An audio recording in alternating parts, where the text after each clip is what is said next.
Good morning, everyone. If you can take your seat, we're going to get started, please. Our next speaker is Mr. Michael Cavanaugh with Range Impact.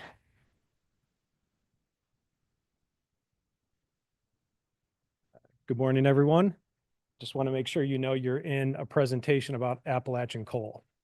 So I'll pause, and if anybody would like to leave, I won't be offended. Again, my name is Michael Cavanaugh. I'm the CEO of Range Impact. Grateful for our chairman, Edward Feehan, to join us today as well, former U.S. Congressman. And I'm going to talk a little bit about Range, the coal industry, and several other topics. Range is a company headquartered in Cleveland, Ohio. We're focused on improving the health and wellness of people on the planet. But more specifically, we're doing that by looking to acquire, reclaim, and repurpose mine sites throughout Appalachia with a particular focus on disadvantaged communities. So the one thing that I wanted to do, this is definitely an unconventional company. I've heard it called a one-of-one company. I think that's probably maybe a little overused, but I've really tried to find companies that are doing what we're doing and in the way that we're doing it. So it's certainly unique, but it has its challenges as well.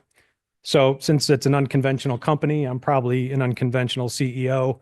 I had to start in an unconventional way with a painting from 400 years ago. So this is a landscape with the fall of Icarus. I'm not going to get into the story of Icarus. All of you already probably know that.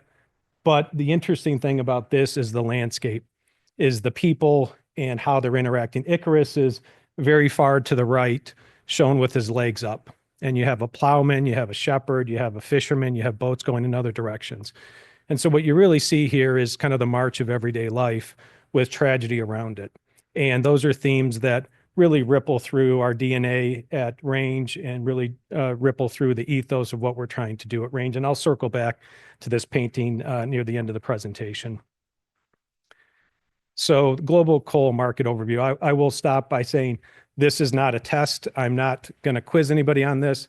The reason for doing this is just to give you a feeling for what's happening, what has happened in the coal industry, what's happening now, how the energy transition is occurring, how that impacts Central Appalachia, and what we're looking to do about it.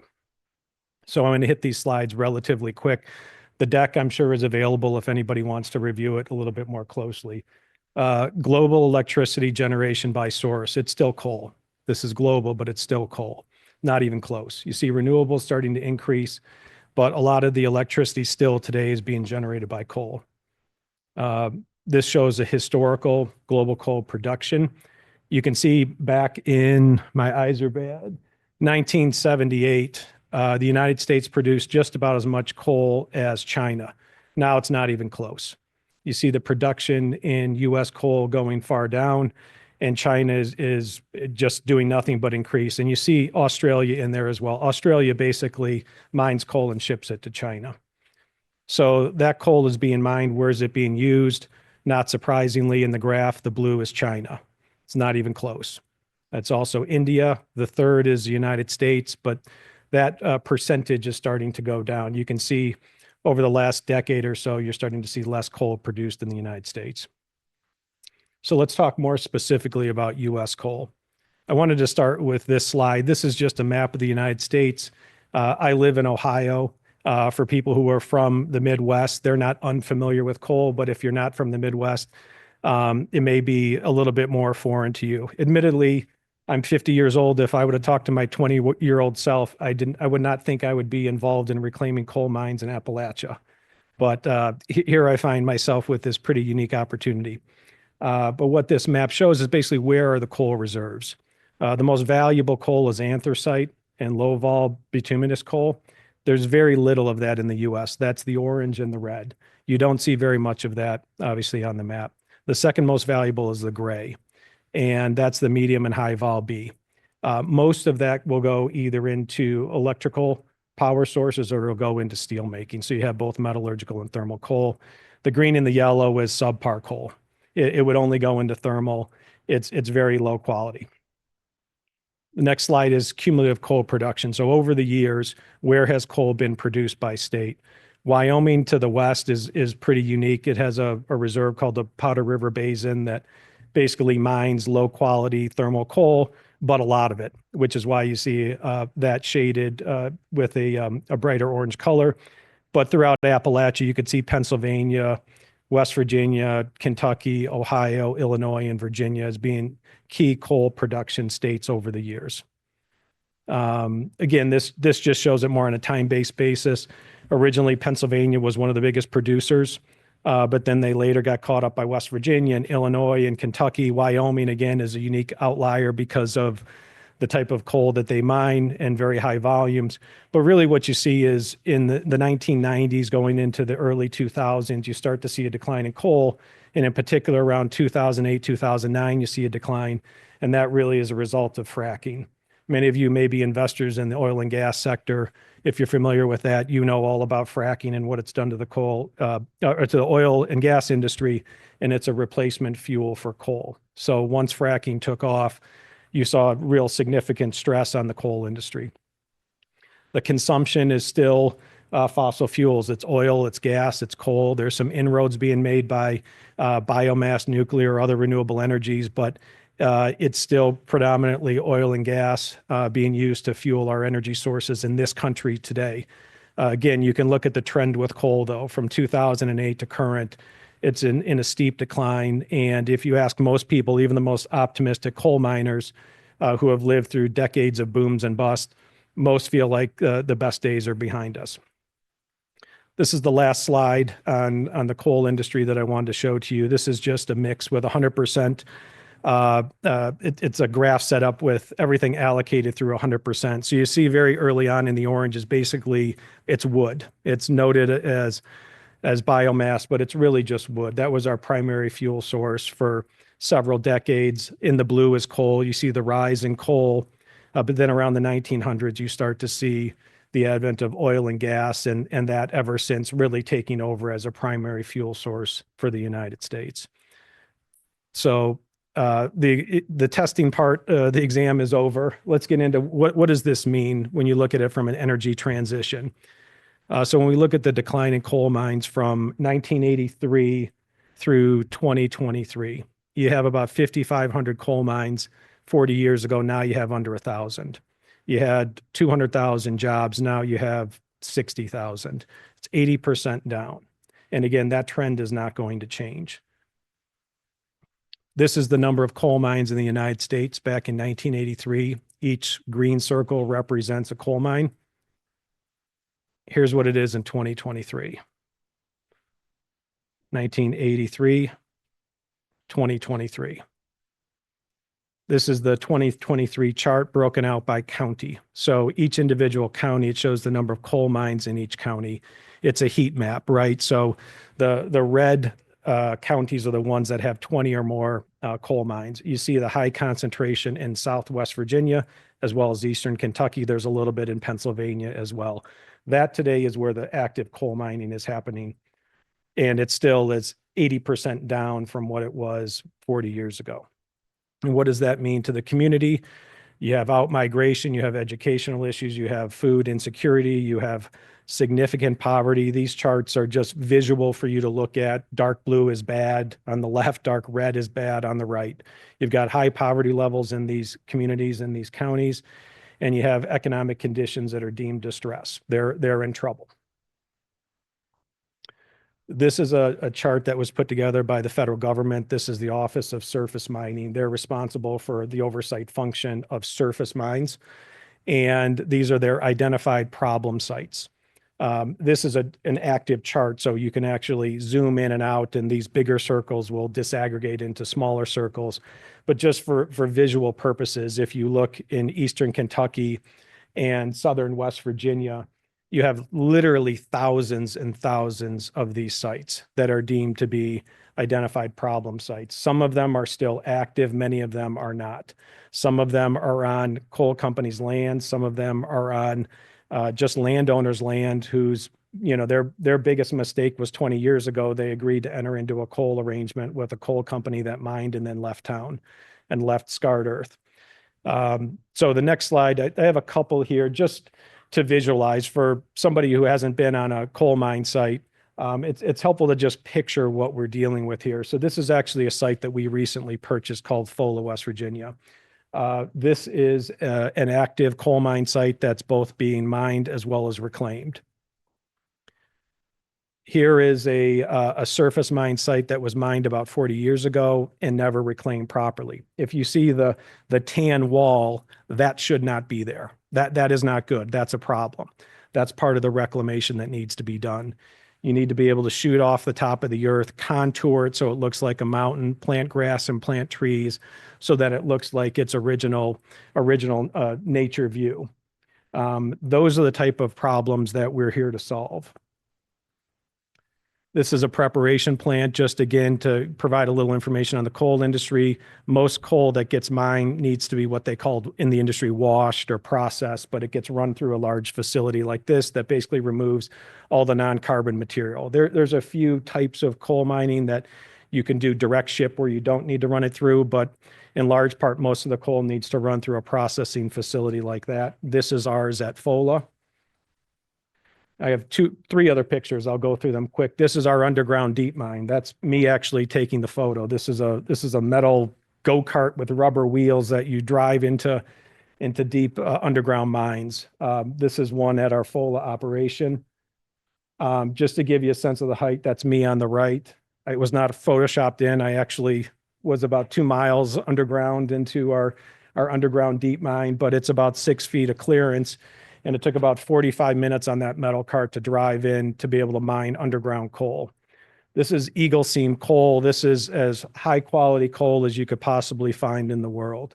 But if you think about it, and most people who are in mining, unless they're very unique and very strategic and know how to find the right assets, particularly when you're dealing with coal, many of these coal assets, the good stuff's already been mined, right? When somebody looks to mine somewhere else, they're always looking at what's the most viable next. And so we went through literally a 6-year restructuring of this asset to be able to unlock all of the value and then to bring it into range.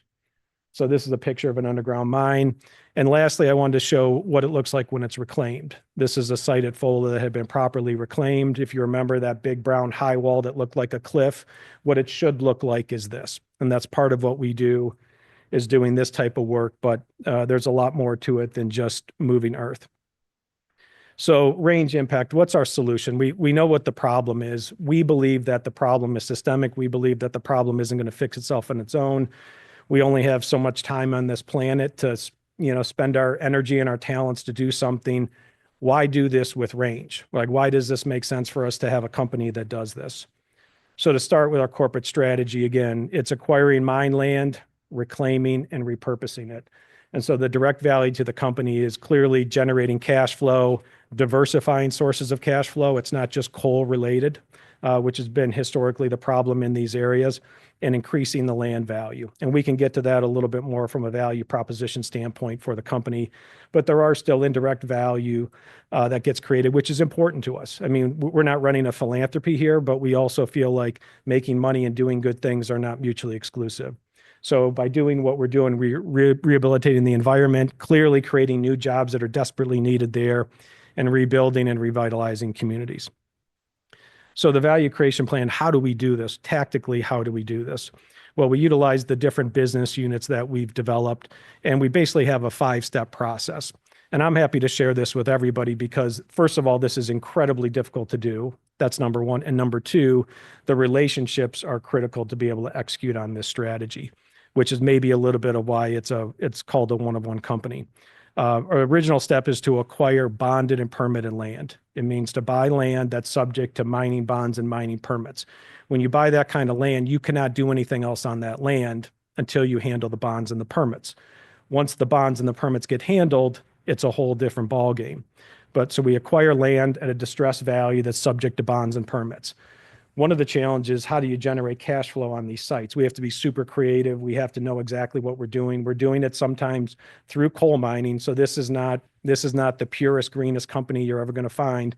We're utilizing any of the assets that we can to create value for these sites and for our investors. So we got to generate cash flow. We use that cash flow to reclaim the land, fix the waterways. Once you do that, then you can go through the process of reclaiming the bonds and the permits and getting those removed from the property. Once those are removed from the property in step 3 or step 5, you just now have normal land. It's no longer mine land. It no longer has regulatory oversight by, in our case, the West Virginia DEP. We are just a landowner. We now can do anything we want to do with this land. So you really, at its core, you're dealing with a land arbitrage strategy where you're buying in an asset that's at a depressed value because of the bonds and the permits and the reclamation on top of it. Many people who own land in West Virginia today would never do what we're doing today. They have called us actually to buy property for them because they either don't want to or don't know how to fix these problems in a way where they can get to step 5. And so that's really where the value gets created with range. What do we do when we're done? Data centers, renewable energy, agriculture, manufacturing, recreation, residential, education, medical. That's just a short list. The one key point to make is that we are doing this, when we look at the sites, it's not a one size fits all. We have 2 different sites, which we'll talk about. One has a very specific use because of its location, and another has a very different use envisioned because of its location. The key, though, is to aggregate large areas of land where we can make really meaningful projects for the local community. We're not buying 10 acres of land and putting a shopping center on it. That's not what we're looking to do. We're looking to look for very large projects. But the uses are immense. And all of these uses, except for solar, come with a lot of jobs, and they come with a lot of rebuilding of the local communities that right now have no option. So the 2 major land acquisitions to date that we made, one was 3 weeks ago called Skyview. That was the FOLA site that I showed some pictures of. This was a unique deal. This was one that I personally have been working on for literally years. To unravel the complexity of a lot of the permits and the liens and litigation. It was a very challenging site to unlock, but we got it to a point where we felt comfortable bringing it into the public company. It's 120 acres of total land. For those of you familiar with land size, that is massive. That is an enormous area of land, and 13,000 of it is surface. We did that by assuming the obligations of the bonding company, the reclamation obligations. So the best way that I describe it, it's almost like buying an office building with debt on it. And you don't pay any cash, but you have to take care of the debt. But once you take care of the debt, you now have used that debt assumption as effectively the purchase price. And once you handle all the reclamation obligations, you're now going to just have the asset value with value creation streams off of that asset. The second investment we made a couple years ago at the Hobet mine site, 2,000 acres. We actually did something differently there. We paid $1 million for that land, $500 an acre.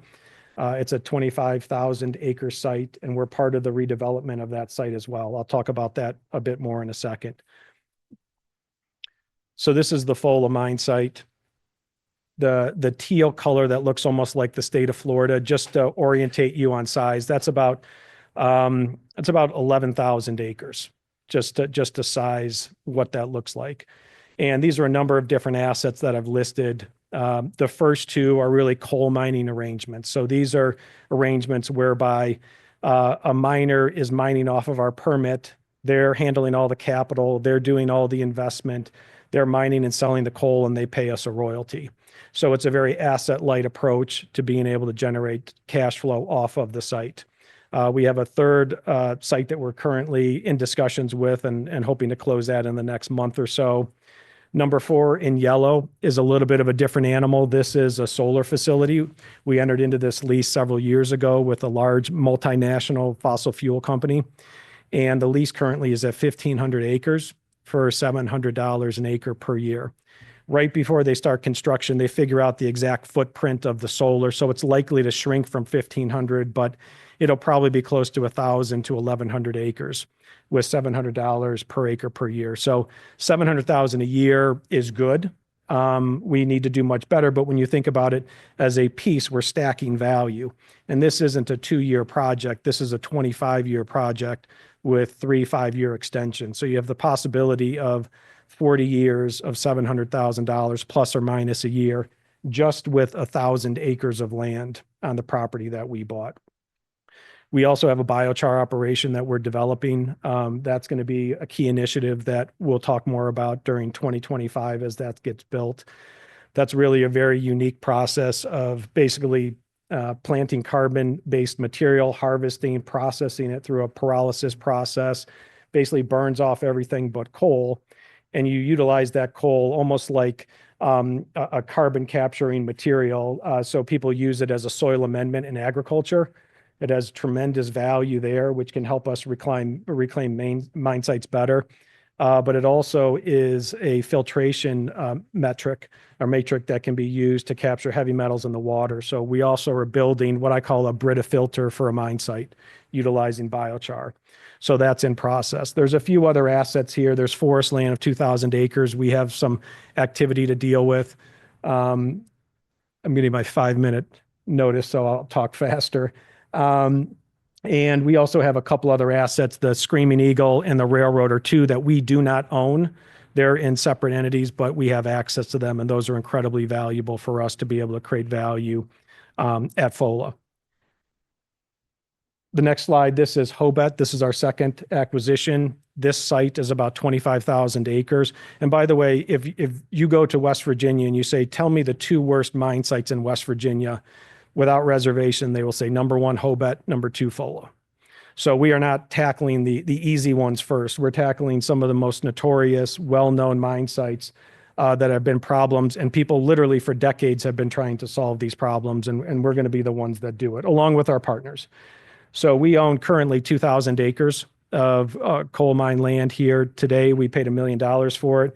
We're working with a number of different partners to basically put together a big mixed-use development on the site. This is 20 miles from Charleston.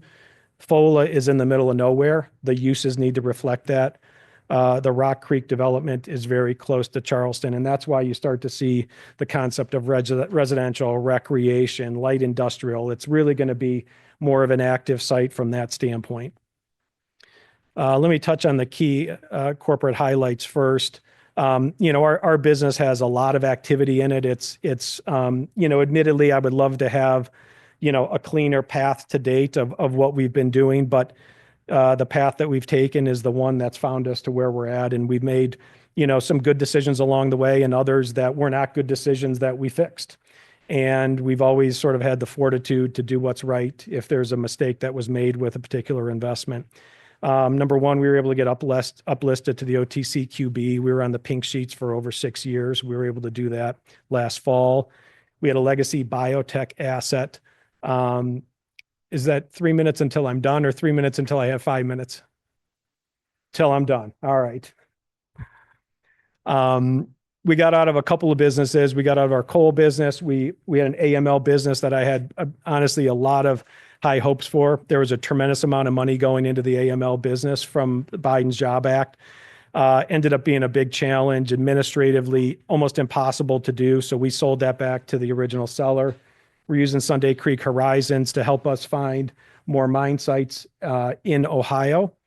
We've already talked about Skyview and Rock Creek, and we're currently building a pretty significant pipeline of new land deals using our relationships with insurers, landowners, and operators. And just to underscore insurers, in our ownership today, we have about 40% of our company is owned through either directly or through affiliates of 2 of the largest bond insurers in the country and the 2 active insurers.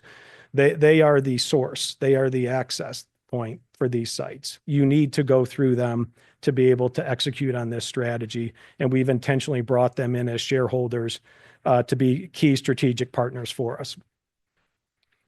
So lastly, summary of the investment opportunity.